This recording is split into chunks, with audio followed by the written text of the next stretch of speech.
All right, good morning, everybody. It's early. It's like, I think it's 6 a.m.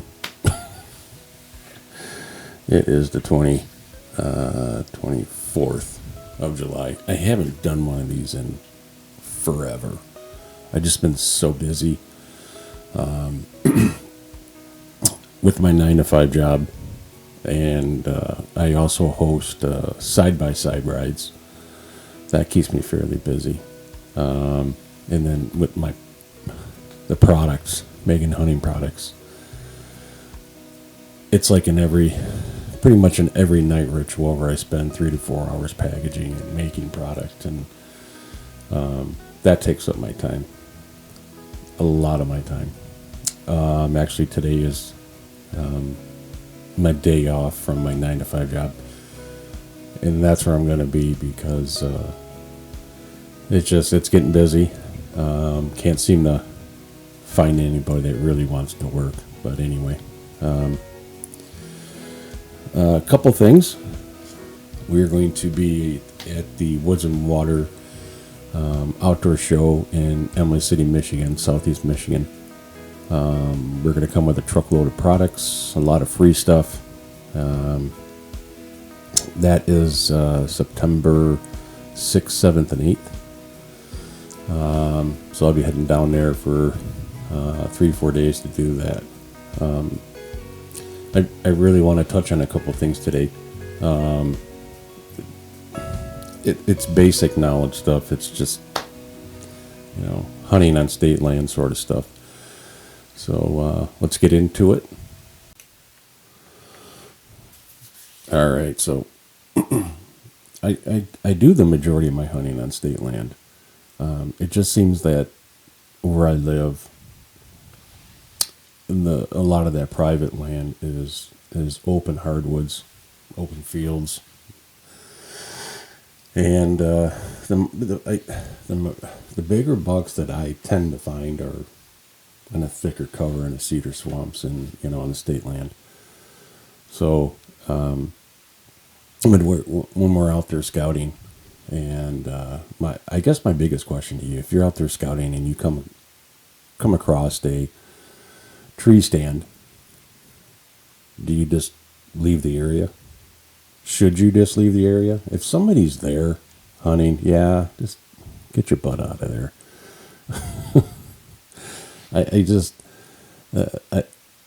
Yeah, it's state land, but that gentleman took or lady took their time to scout the area, and they were there first, and common courtesy would be just to kind of move on to another area. If that's happened to you, respond below. Tell me, tell a little bit about your story there. Case in point, last year I had a really good spot going. A couple days before our rifle season started here in Michigan, I went out to check the camera, and lo and behold, somebody had set up a ground blind 40 yards from my tree stand. If you're going to do stuff like that, you need to, if you're going to scout the area as much as you possibly can, so you're not screwing up everybody else that has already put the time in, has already been hunting there, and you're not screwing them up. Man, there's been so many horror stories about state land, and yeah, if you're in the woods and you come to like a parking area, and there's like 4 or 5 trucks there already, what do? I mean, do you really want to go out there and be a part of that crowd? I sure wouldn't. I sure wouldn't. But yeah, let's talk about stuff like that today, and we'll be right back.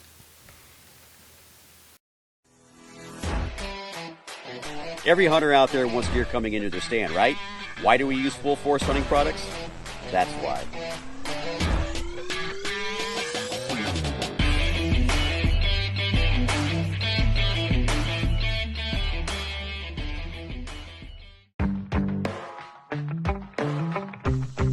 Hey, it's Mark here from Buckeye Outdoors. If there's one thing that we like to use in our woods, it's full force hunting products when the shot counts.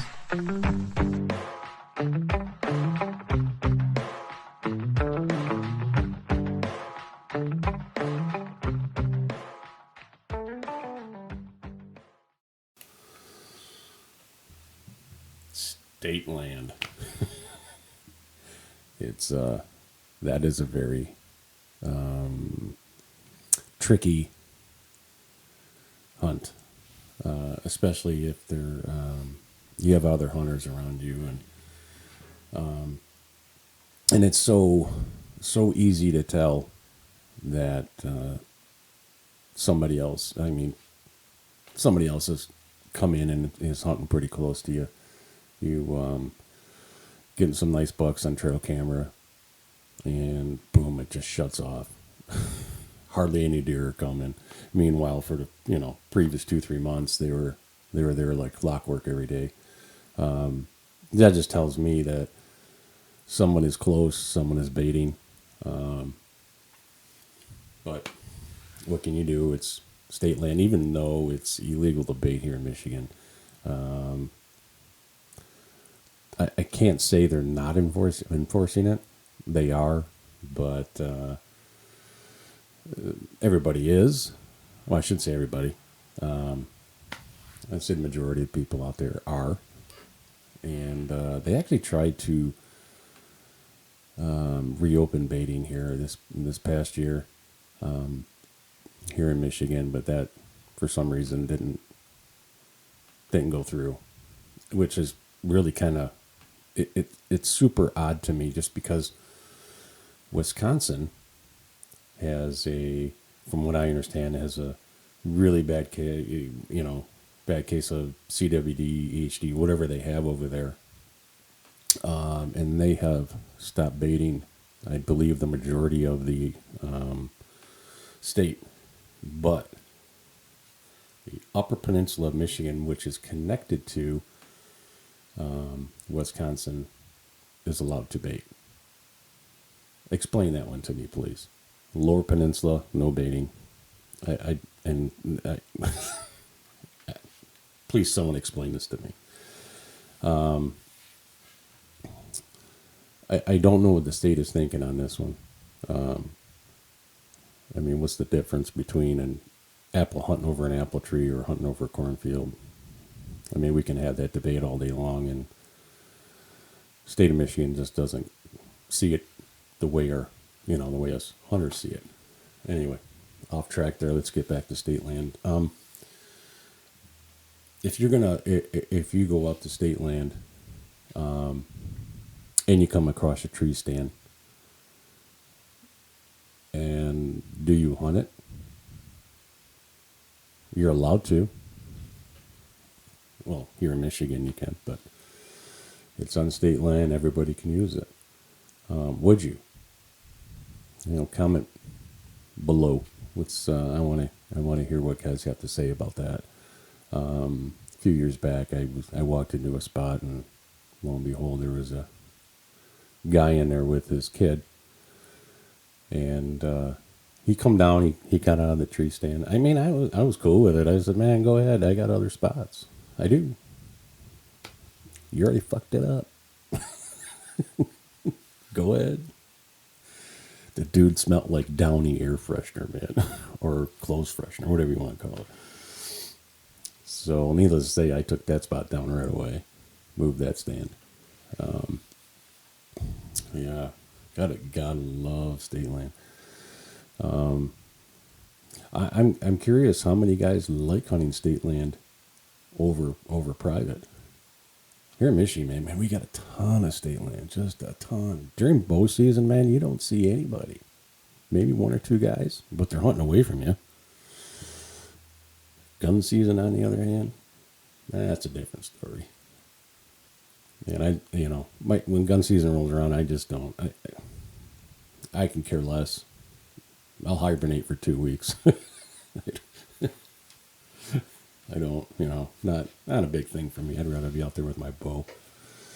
So that usually lasts a couple weeks, and then we'll we jump into muzzleloader and back to archery sort of thing. But I think they've changed the laws again to where our gun season is actually a month long now.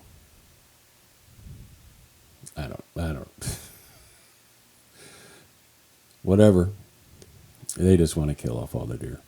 That's what they want to do. Yeah, we'll be right back.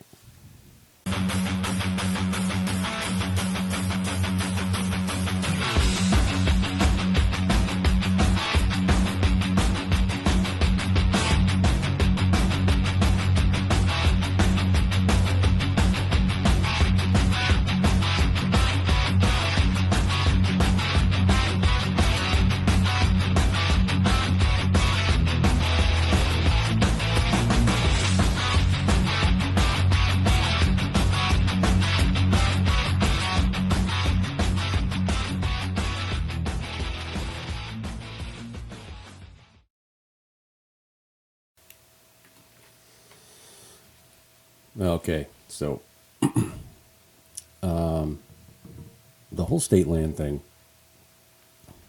If you're scouting around and you come across a tree stand and it's in a really good spot, a spot that you've been kind of keeping your eye on, it just hasn't really come to that point. I mean, you put cameras out there and you've been watching these bucks grow and get older over 2-3 year period of time, and you go out there, you check the camera, and there's some freaking nice ones on there, but you find a tree stand, somebody else has beat you to the punch, but you keep an eye on that spot. You don't see anybody else going in and out of there. Would you hunt that stand?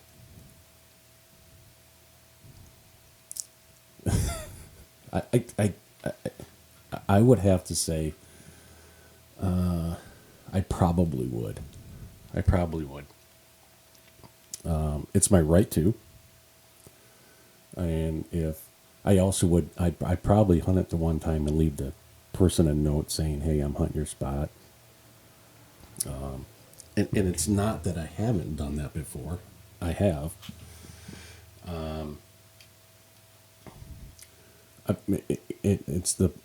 And I'm sure that person lived downstate, probably 2, 3, 4 hours away, and that would be the only time I'd probably do that. Leave them a note saying, "Hey, I've been kind of keeping an eye on the spot. Leave your phone number. Try to get a hold of the guy. Have him get a hold of you. Talk about it. Don't piss each other off. That's the worst thing you want to do." There was a time, I want to say 6 years ago, I did that into another spot. I got up in the stand, the gentleman's stand. I did talk to this gentleman, and he was from southern Michigan. And his response was, "Man, go ahead. Please keep an eye on it for me too. I don't want anybody ripping it off." All right. First time I go sit there were cigarette butts pushed into the bark of the tree.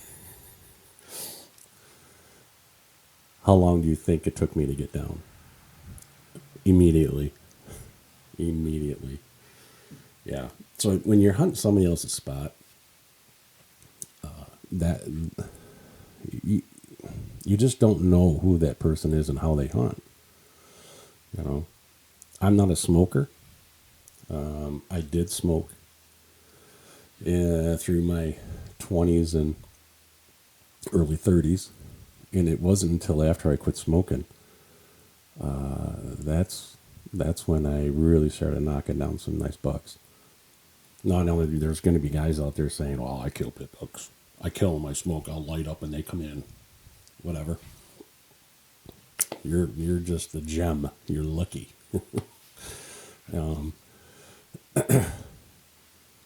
State of Michigan, we're going to switch subjects here.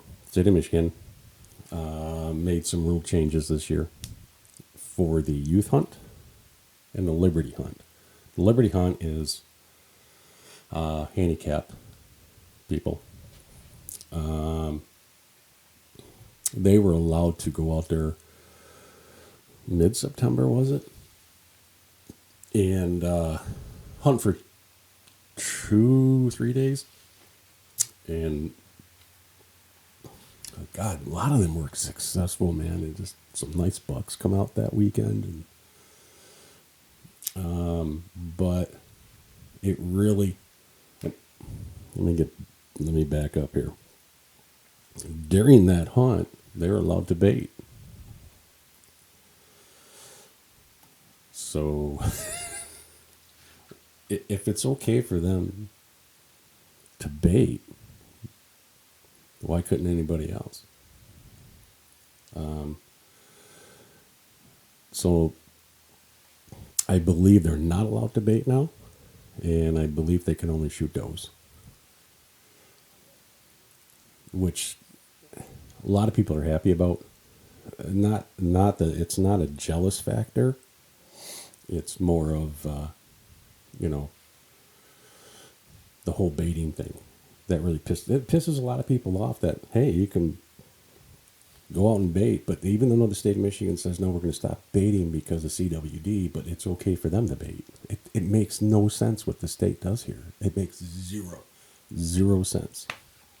Zero. But now they're kind of making an even playing field, and no baiting for them on that in those 2 or 3 days. So, all right, we're going to wrap this up.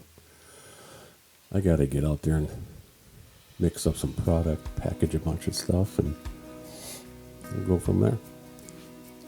Please remember, we're going to be in Southeast Michigan, the September 6th, 7th, and 8th at the Woods and Water Outdoor Show. We're going to have a nice booth there. We're going to be giving away a lot of free stuff, hats, t-shirts, whatever. Stop on by, say hello. Hope to see you there. See ya.